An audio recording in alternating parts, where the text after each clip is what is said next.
Hola, tengan todos buenos días. Hoy es miércoles 23 de junio del año 2021 y estamos listos ya para dar inicio a este live que estaba previsto para las 12 del mediodía, pero nuestro invitado, el vicerrector de la Universidad Católica de Guayana, Arturo Peraza, nos pidió unos minutos para comenzar esta entrevista sobre las 12:15 de mediodía.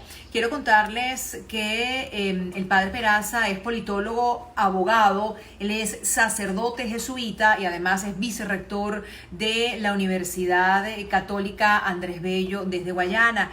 Los saludamos a todos y también especialmente a quienes se conectan a través de la cuenta Instagram como Jorge Cuenca, que está en Ecuador. Les recuerdo que el objetivo de este espacio que hemos desarrollado para ustedes está precisamente destinado a que nos conectemos con estos temas de actualidad, con quienes son protagonistas o son personas que por su trayectoria y por su pericia tienen algo que aportar a los hechos de actualidad que están en la agenda pública desde Venezuela. Saludo también a Rafi y a Normando, que se conectan desde Puerto Rico. Les quiero comentar que nuestro tema de hoy tiene que ver con esta nueva edición de los intentos que hace la oposición por promover un cambio político, ahora con el Acuerdo de Salvación Nacional y con la disposición que está manifestando el régimen de Nicolás Maduro para explorar la vía de la solución por el hecho político, como ha apuntado ya la Unión Europea, y lograr unas elecciones transparentes, libres y legítimas que propicien un cambio político en Venezuela. La oposición, por su parte, está en Estados Unidos con una comisión encabezada por Gerardo Blyde a sostener encuentros en diversas instancias con funcionarios del gobierno de Joe Biden. Por su parte, el Consejo Nacional Electoral, que controla el régimen de Nicolás Maduro, ha anunciado que invitará a una delegación de Rusia para que participe como observador en el proceso electoral, que está previsto ya para el 21 de noviembre de este año, pero que hasta este punto no garantizaría, según los estándares que está planteando la oposición, que haya unas elecciones libres, justas y legítimas que son necesarias, como he comentado ya, para lograr el cambio político. Vamos a esperar que el vicerrector de la Universidad Católica Andrés Bello, Arturo Peraza, se sume a este live para iniciar esta conversación. Ya lo hemos invitado, veremos el que se conecte. Les recuerdo que él nos había pedido un poco más de tiempo para dar inicio a esta entrevista que hacemos todos los miércoles en este espacio en vivo de Conéctate. Quiero también aprovechar la oportunidad para invitarlos a que pasen por el canal de YouTube, por mi canal de YouTube, Aymara Lorenzo, y encuentren allí todos los episodios que hasta este momento hemos producido de Conéctate. Es un espacio, Conéctate, en mi canal de YouTube, destinado no precisamente a temas de actualidad, sino a información y entrevistas, información obtenida a través de entrevistas con especialistas y testimonios que tienen muchísimo que sumar a nuestra condición de ser humano. Bueno, vamos a esperar unos minutos a que el padre Arturo Peraza se conecte en este live que está previsto para el día de hoy. Vamos a preguntarle a Arturo Peraza, no puede unirse, vamos a ver, como que está por aquí, vamos a buscarlo. Vamos a buscarlo de nuevo. Aquí está diciendo que no se puede unir. Si me está escuchando, padre, ya le estoy haciendo de nuevo la invitación para que pueda conectarse, porque no he visto, no lo he visto por aquí. Vamos a esperar unos segundos a ver si en esta oportunidad el padre Arturo Peraza se puede incorporar a este live que vamos a hacer el día de hoy, en el que el tema planteado es el régimen, legitimación y elecciones. Es el planteamiento con el cual vamos a iniciar esta conversación. Seguimos esperando al padre Arturo Peraza. Aquí está, padre, ya se está uniendo. Muy bien, ya lo vamos a ver. Ya la vamos a ver ingresar aquí a este espacio que nos ofrece Instagram Live para, vamos a ver, aquí está. Ok, enviar solicitud. A ver, si me está escuchando, padre, déjeme saber si le llegó la solicitud para que se pueda sumar a este espacio. Algo está sucediendo, padre. Dice que no se puede sumar al live. Ya le envié de nuevo la invitación. Lo único que tiene que hacer, padre, al ver la invitación en su pantalla, es darle clic para que pueda sumarse al espacio de este live de Instagram. Ajá, sí está, me está respondiendo, pero yo no lo veo. A ver. Tiene que pinchar, padre. Le voy a volver a enviar la invitación. Tiene que, cuando la vea en su pantalla, pínchela para que pueda ingresar al live.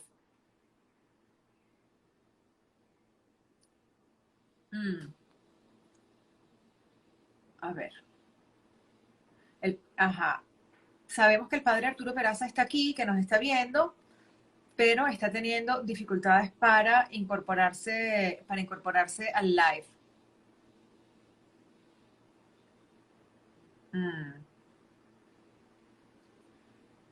A ver. No se puede unir. Qué broma, vale. Dice padre que no se puede unir. Vamos a ver, vamos a tratar de escribirle a nuestro productor Juan Beaumont a ver qué es lo que está sucediendo. Vamos a ver.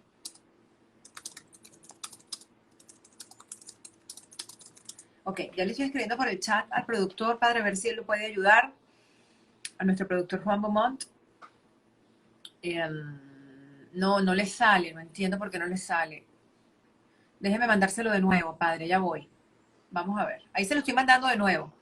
Le estoy enviando de nuevo. Debería aparecerle en pantalla una ventanita que dice unirse. Ahora sí, listo. Ok. Pero parece que sí. Ajá, el que persevera vence, padre.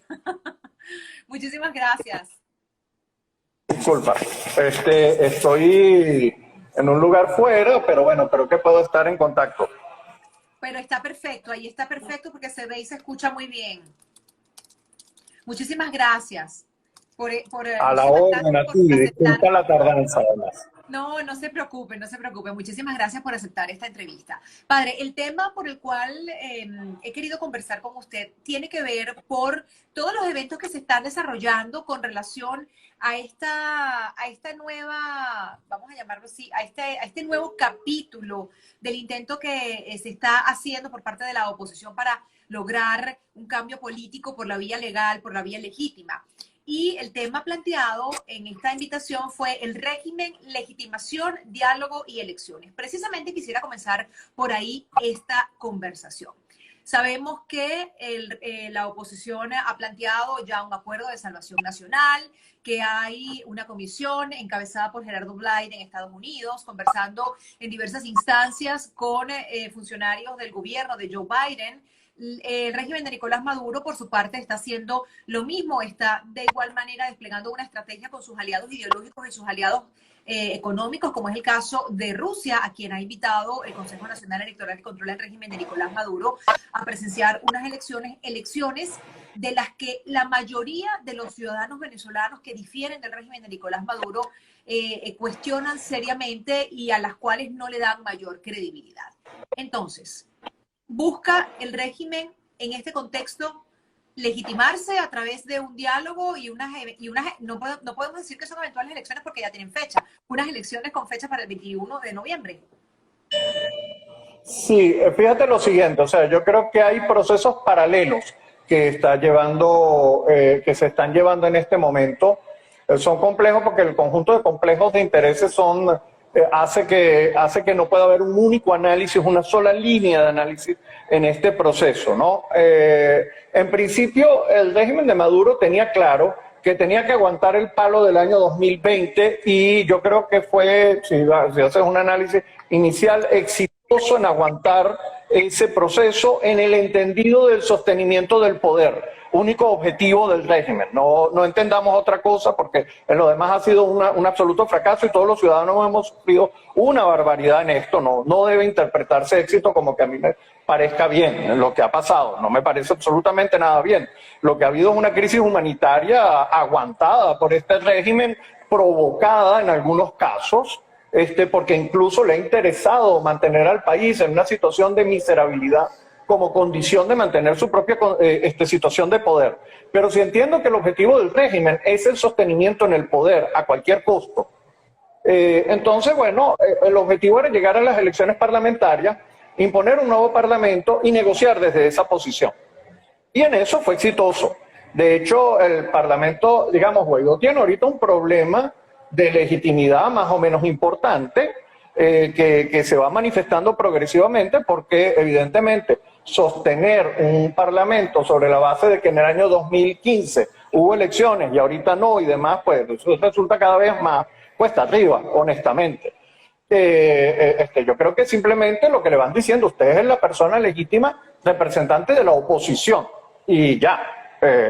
No, creo que progresivamente va a perder ese juego, ¿no?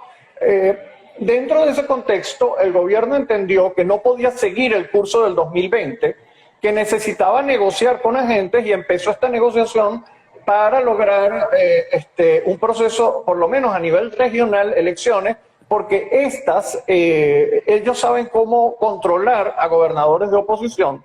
Ya hay un know-how mucho más claro, es mucho más sencillo y eventualmente, puedo ceder cuotas de poder allí. Entonces, en definitiva, ha intentado un mecanismo que también ha significado rupturas dentro de la oposición. Hay mucha gente que piensa que eventualmente hay que abrir un camino político. Yo creo que la oposición en el año 2020 no vio ninguna alternativa estratégica, se casó con la idea de Donald Trump y perdió absolutamente todo tipo de horizonte en realidad. Entonces, claro, hay otros agentes políticos que están pensando que por ahora lo que hay que crear es músculo político. Crear músculo político es ganar algunas regiones o algunas elecciones porque te da cierta titularidad, con independencia que eso no significa que esté de acuerdo o no con el gobierno.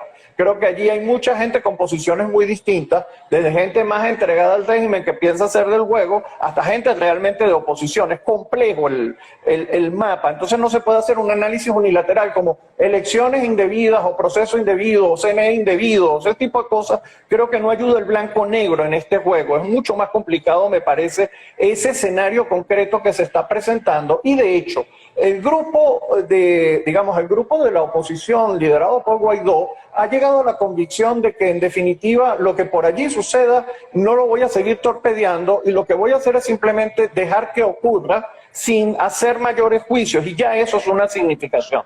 Es decir, antes eran los alacranes. No van a emitir juicios sobre contra quienes decidan participar en este proceso electoral del 21 de noviembre, ¿se refiere usted? Correcto, yo estoy viendo que progresivamente están tratando no les agrada, pero la beligerancia que hubo en las elecciones parlamentarias contra los grupos que participaron en esas supuestas elecciones parlamentarias no está ocurriendo y creo que no va a ocurrir en estas elecciones regionales. Creo que va a haber un respeto a usted decida lo que usted cree hacer, yo no lo voy a apoyar, pero tampoco lo voy a torpedear. Ahora, perdón, no, disculpe, termine usted y le hago la pregunta. Y creo que ese cambio de perspectiva significa que hay una aceptación de que ese alineamiento blanco-oscuro en el que se movió el proceso durante el periodo de Donald Trump por entrega a las Águilas Americanas no funcionó y ahora tienes que negociar otra cosa distinta. Ahora, en este contexto que usted está describiendo, que es un contexto que tiene diversos elementos de ambos lados, ¿cómo evaluar lo que pudieran ser calificadas como variables intervinientes, como la posición que ha asumido la Unión Europea de decidir estudiar si envía o no a una comisión para que participe en este proceso electoral como observador, además de los cambios geopolíticos en América Latina con los nuevos giros que está dando a la izquierda? ¿Nicolás Maduro no se sentirá ahora más apoyado y menos dispuesto a negociar? Bueno, lo que pasa es que eso está, claro, eso está condicionado justamente el hecho de que haya habido signos de apertura en el CNE. Te guste o no, Roberto Picón es el factotum por el cual en el 2015 se ganó las elecciones. O sea, ese sujeto fue el que hizo.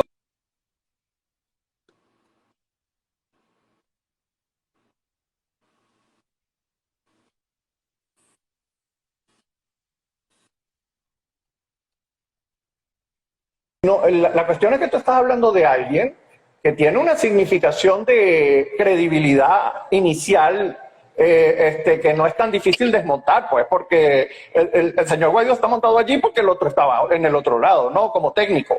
No es un político, es un técnico, pero un técnico súper respetable. Bueno, el otro Márquez es un político conocido de oposición. Yo no es que voy a meter las manos en el fuego, ni A ni B, pero la verdad es que para mucha gente hubo dinámicas de apertura, y estoy hablando de muchos analistas políticos serios que dijeron, bueno, vamos a ver.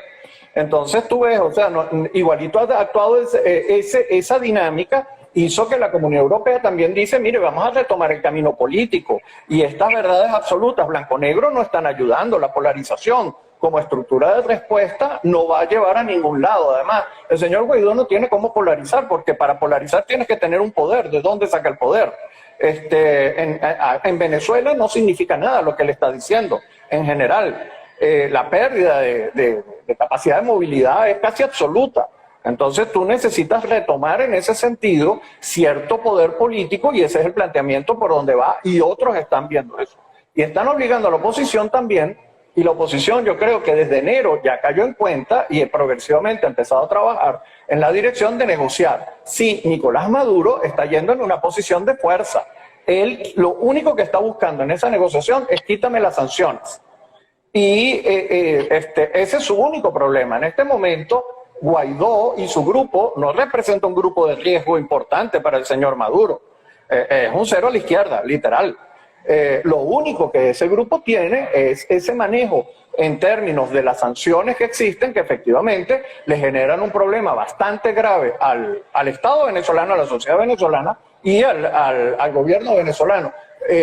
Y bueno, el señor está viendo cómo se quita de encima esas sanciones, porque le es necesario para poder continuar, además de ver cómo gana legitimidad. Pero, digamos, pues bueno, él está poniendo condiciones para ir para allá. Evidentemente está tratando de asumir la mayor cantidad de fuerza posible para ir a las negociaciones, y por el otro lado el grupo de Guaidó está negociando con la comunidad internacional el manejo de las sanciones, porque las sanciones no las maneja la oposición, las sanciones son de los estados. Ellos tienen que llegar a un acuerdo, y a eso van los viajes que ahorita están haciendo. Ellos tienen que alinear y hacerse interlocutores reales de esas sanciones, porque ahorita no lo son. De hecho, Gerardo Blay, estando ya en Estados Unidos, ha dicho ya que ellos no tienen garantías de lograr, Blay confirmó que las sanciones son uno de los temas que conversarán con los representantes del gobierno de Joe Biden, que sin ánimos de ser especulativos, pero sí prospectivos, ¿qué negociación puede estar buscando ahora la oposición encabezada por Gerardo Blay en este evento para negociar sobre las sanciones? ¿Es que acaso van a negociar el levantamiento de las sanciones? Claro que eso es lo que tiene, es que no tienen nada más. O sea, ¿qué le van a ofrecer al gobierno? Una negociación, yo ofrezco algo y recibo algo. Eso es una negociación, hasta donde yo sé. Yo no voy a negociar simplemente sobre la base de unos principios abstractos y generales, y menos con un gobierno depredador que lo único que quiere es el poder y que no está dispuesto a dar nada.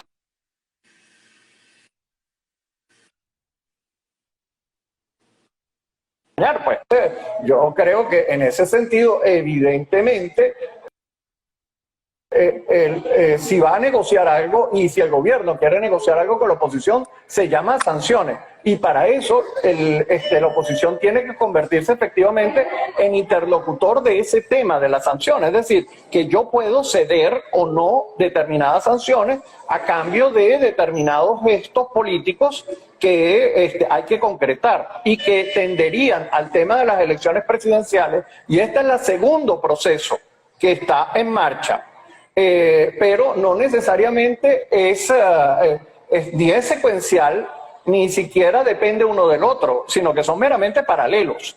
El gobierno incluso, sobre la base de la división de la oposición, más bien tiene importantes ventajas porque va logrando pasos, por ejemplo, esto de la Comunidad Europea y otros signos. Tú señalabas el de Rusia, pero el de la Comunidad Europea es muy diciente y es muy fuerte, porque claro, Rusia es parte de los estados no liberales que siguen apoyando esta estrategia porque tienen redes, pero Europa no, Europa tiene otro interés distinto y además hay un proceso de alineamiento entre Estados Unidos y Europa en este momento que va a llevar justamente a que Estados Unidos juegue el mismo rol. Entonces, bueno, en ese cuadro que estoy tratando de describir, lo que yo me imagino que va a terminar ocurriendo es que lo que tiene que intentar el grupo de oposición es alinear un camino o una estrategia que eventualmente pueda terminar en algún momento o en un referendo, una posibilidad de referendo revocatorio o eventualmente en un adelanto de elecciones. Parece que el adelanto de elecciones es muy difícil, un referendo revocatorio es una posibilidad y entonces viene el problema de cuándo ese referendo revocatorio. Créeme que no necesariamente un proceso de referendo revocatorio significa automáticamente nuevas elecciones.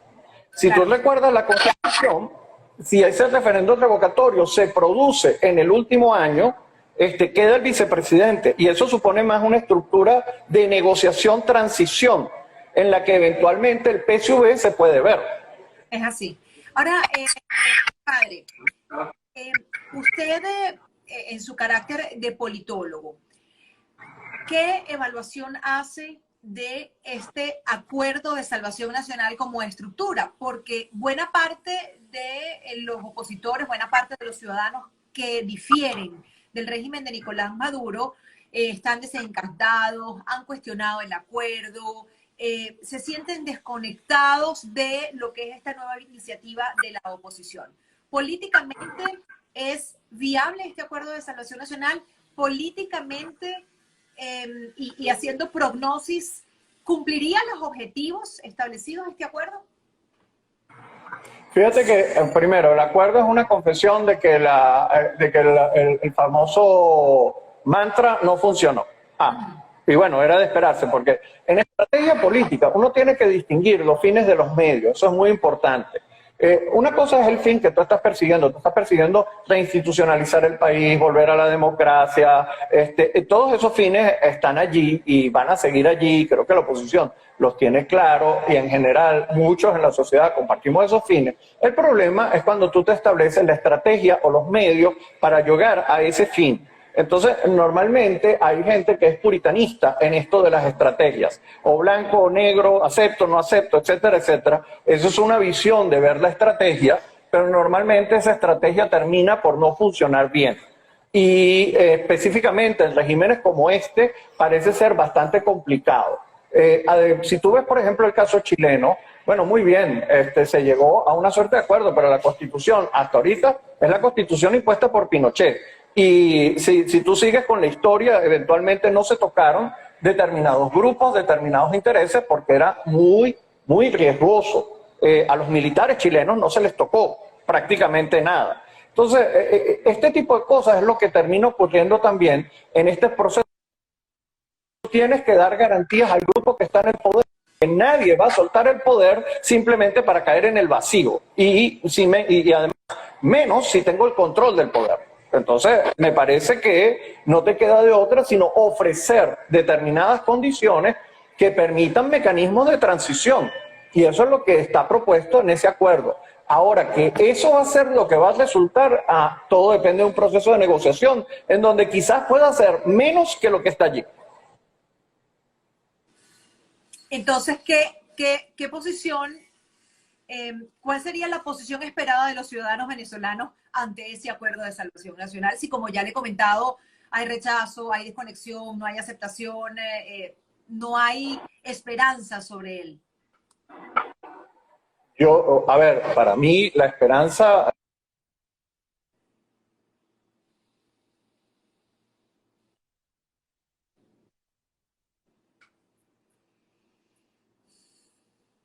Lo estoy perdiendo, padre, no se le oye. No se le vaya a humanitaria. Y de hecho, en el último documento que ha salido hoy de la presidencia de la Conferencia Episcopal, vuelven a insistir en el tema de la crisis humanitaria. Yo creo que este desacuerdo político está generando una situación de horror en la ciudadanía, que tiene que ver con que no hay vacunas, no hay atención médica, tenemos los servicios públicos destruidos. Entonces yo creo que hay que atender cosas mucho más urgentes en este momento que el abstracto político. Y parte de esto sí pasa porque hay un mínimo acuerdo en donde eventualmente podamos atender.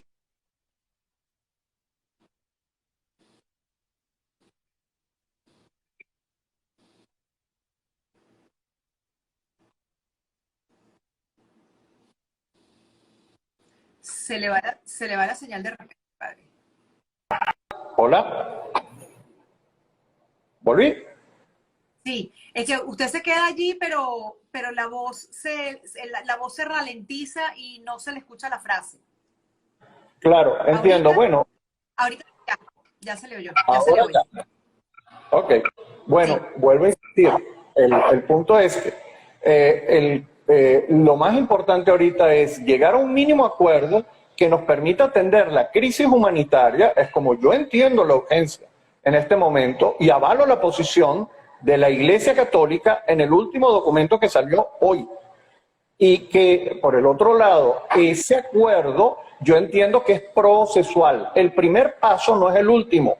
O sea, no nos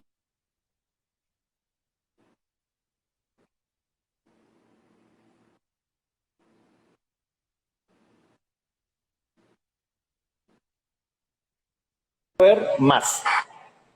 Pero el primer paso normalmente es lo que se pueda.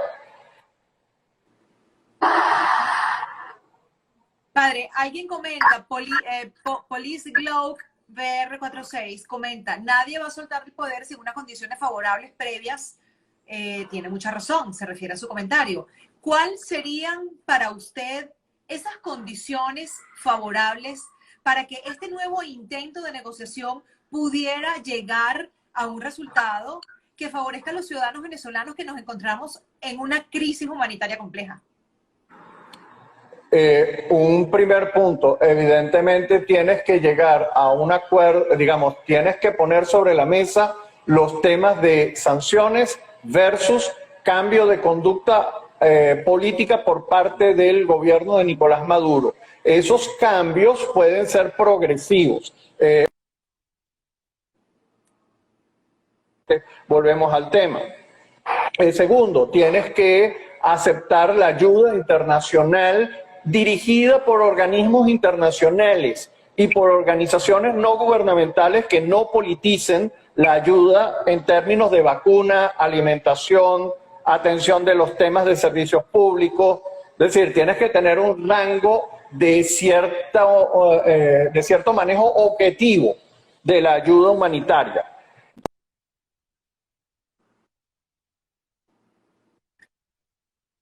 Cosas. Tercero, tiene que haber un esquema electoral claro. Y en ese sentido, no solamente para mí el tema de las elecciones regionales es un paso, pero tenemos que llegar a un momento de elecciones nacionales. Y eso supone un acuerdo previo. Uno de los problemas en el año 2015 es que la oposición gana las elecciones, pero ni siquiera ellos sabían qué hacer y el gobierno tampoco sabía qué hacer y nunca hubo un acuerdo sobre qué se iba a pasar. Y el resto... Nadie. O sea, ojalá y la oposición supiera. ¿Acuerdas? Una vez que ganó la oposición, plantearon 4 vías y cada uno agarró una distinta según el partido del cual se tratara. Y el gobierno agarró la suya.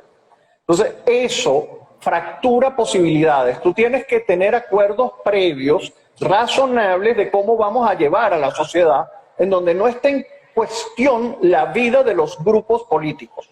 Entonces, eso es parte de ese proceso necesario si queremos llegar a un mínimo de entendimiento social para restablecer la institucionalidad en Venezuela. Padre, fíjese una cosa, hace de minutos acaba de culminar la reunión que sostuvo Leopoldo López en Estados Unidos con el senador Rick Scott y dijo que ha sido muy claro el gobierno de Biden y el senador que no habrá levantamientos de sanciones si no hay avances significativos a la crisis. O sea, cómo puede haber avances significativos a la crisis si quien tiene el poder, que es el régimen de Nicolás Maduro, no está dispuesto a ceder absolutamente nada, porque ceder implicaría perder las cuotas de poder, o sea, perder el control del poder que tiene, sin importar cuál es la situación de los ciudadanos venezolanos que están en esa crisis compleja. Y a esto tenemos que sumarle el tema de las vacunas, que ya se ha visto en esta semana en lo que se ha convertido. Lo que pasa es que él no va a ceder el poder en el 100%, pero eso no significa que no hay sesiones de cuotas y de conductas que permitan procesos de transición progresivo. Él lo está haciendo, de hecho, de nuevo insisto, esta apertura relativa de elecciones regionales en donde estoy permitiendo algo, es un signo que le está dando. Ahora, claro que no está dispuesto a abrir todo. Por tanto, ese es el problema. Si usted me lo plantea en términos de, bueno, cedo el 10, el 20, el 30, vamos en cuotas, y de todos modos tengo garantías permanentes, porque eso es lo que van a pedir. Garantías permanentes de vida para el partido PSUV, para los grupos políticos que han estado involucrados en este proceso, para los militares. O sea, van a haber un universo de garantías. Bueno, entonces habrá que ver cuál es el proceso y cuál es la negociación. Por eso es negociación, porque va a ser sesión de lado y lado, y créame, toda negociación, todo el mundo sale descontento al final porque nadie tiene el 100. Una última pregunta, padre, ya para culminar esta entrevista. ¿Cuál cree usted que deberían ser esos, o cuál cree usted que serían estos indicadores que permitieran inferir que esta negociación sí va a avanzar a algún lado y que los beneficiados, los ciudadanos venezolanos, vamos a tener respuestas? Para mí es muy difícil decirlo. Yo creo que hay una presión, digamos, el gobierno de Maduro está apurado por salir de las sanciones y necesita salir de las sanciones. Digamos, también la presión social y la situación social venezolana no da para que Maduro siga jugando con esto ad eternum. Y por el otro lado, la oposición pues cada vez es más débil. Eventualmente tiene que buscar algún camino de fortalecimiento político y mantenerse en una posición radical. Lo único que ha hecho es debilitarla cada vez.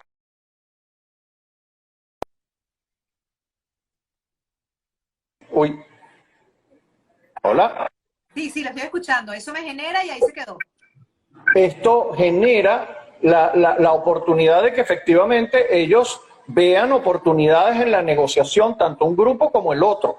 Pero también es verdad que en este grado de conflictividad y de polarización en la que sigue estando la sociedad venezolana y los grupos políticos venezolanos, posiblemente cualquiera de los dos grupos puede seguir dándole patadas a la mesa, y concretamente más rápido la va a dar el gobierno de Maduro que la oposición, si esa es la pregunta. O sea, Maduro tiene menos que perder aquí.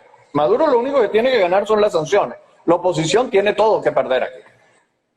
Bueno, muchísimas gracias, padre, por este tiempo que nos ha concedido, por habernos ofrecido la posibilidad a través de esta ventana de comprender a través de su conocimiento y su análisis en dónde estamos parados y cuáles son las expectativas potenciales que tendríamos ante el avance o no de este proceso de negociación. Muchísimas gracias, padre. A usted también, y un saludo a toda la gente que te está escuchando. Bueno, muchísimas gracias. Conversamos en este live de hoy con el padre Arturo Peraza, vicerrector de la Universidad Católica Andrés Bello de Guayana, y nos despedimos, como siempre, hasta el próximo encuentro, el próximo miércoles a las 12 del mediodía.